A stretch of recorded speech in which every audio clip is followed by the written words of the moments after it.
good, Bulldog fans? Welcome back to the BlitzCity Podcast. I'm your host, Kobe Orr. Today, I want to talk about last week, right, versus Fort Valley. I know y'all have been missing the analysis, and I haven't really been giving y'all that. I've been giving y'all the highlights and everything, but I haven't really been giving y'all the analysis, so I'm back now. And please know, I know y'all been wanting the Bulldog Blitz episodes with me and Tuck.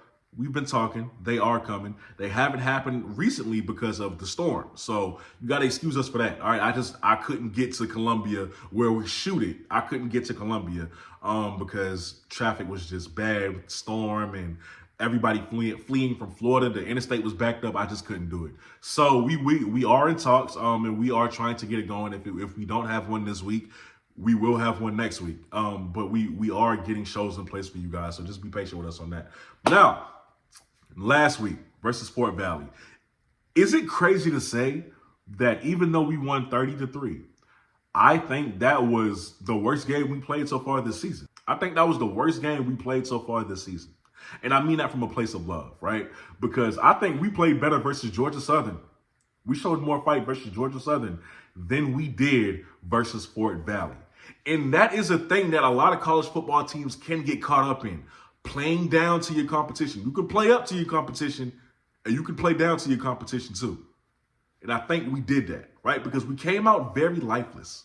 We didn't have a lot of life. The first couple of drives, it was evident. We couldn't really get the run game going. The run game has always been in our DNA. We've been establishing the run versus way better teams than Fort Valley State, who is a respectable team at the Division II level in their own right. But we've been establishing the run versus way better teams, yet we couldn't do it in the first couple of drives. In the first quarter alone, for the majority of the game alone, versus Fort Valley State, we just came out lifeless. Now, those guys were a lot bigger than I expected, but nonetheless, we were lifeless versus Fort Valley. And I don't think this will be a problem going forward, right? I just think this was a case of homecoming being next week, maybe we got a little distracted, right? Maybe, that second week that we have off, we don't need that no more. We need to keep that momentum going. We need to keep those guys in the groove. But it did give us an opportunity for guys who are hurt to, get a little bit healthier. So there's always a plus side to that. I will say this. We came out lifeless. I'm sure Coach Berry is fixing that issue starting today in practice, regardless of it being homecoming. He's eliminating the distractions and he's getting us ready because although this is homecoming, this is conference play. Conference play starts. We have as good of opportunity as anybody else in the MEAC to get to the Celebration Bowl. We are very talented. People know who we are now. There's no hiding it. We've exceeded expectations so far. We're 4-2 in the season. We should have been 5-1. Still think about that FAMU game a lot. People know who we are now. They know that they aren't going to have a good time when they come to Orangeburg or when that team from Orangeburg steps on the field with them. So we have to make sure we aren't shooting ourselves in the foot like how we usually do. And I think Coach Berry and that coaching staff has been preparing them for that, especially this week. Now, as far as Delaware State goes, they aren't a pushover. I think they're starting quarterback Marquis Adams, who was on my sophomore sensation list because he does remind me of Lamar Jackson. I compare him to Lamar, but he's very Lamar-esque. I think he's out for the year, so that is bad for Delaware State, of course. But just know, if he is out for the season, that only means that those two phenomenal running backs that they have in that backfield are going to get even more of the bulk of the work. So we're going to have to be ready for a physical game. It's going to be a physical game homecoming. All right, I don't expect them to put it in the air much unless they have to. They are going to run that football. Aaron got to be ready. Our defensive line got to be ready. And to their credit, they have been. They've been phenomenal. The defensive line, I thought, was going to be a problem this season because we lost Jablonski, we lost Patrick, we lost Nolan Barber. But they've been good. They've been really good. Number 0. Number 1, number 59. I'm only saying this because, if I try to think of their names right now, I'm gonna just draw a blank. I know their names, but I'm talking right now, I'm ranting, so I'm gonna draw a blank. But those guys, even Kavon Chisholm, our freshman, he's been absolutely impressive. The defensive line has been a great job, and shout out to Coach Howard because he's gotten them boys right. Defensively, we're gonna have to be in for a dogfight. We gotta get ready.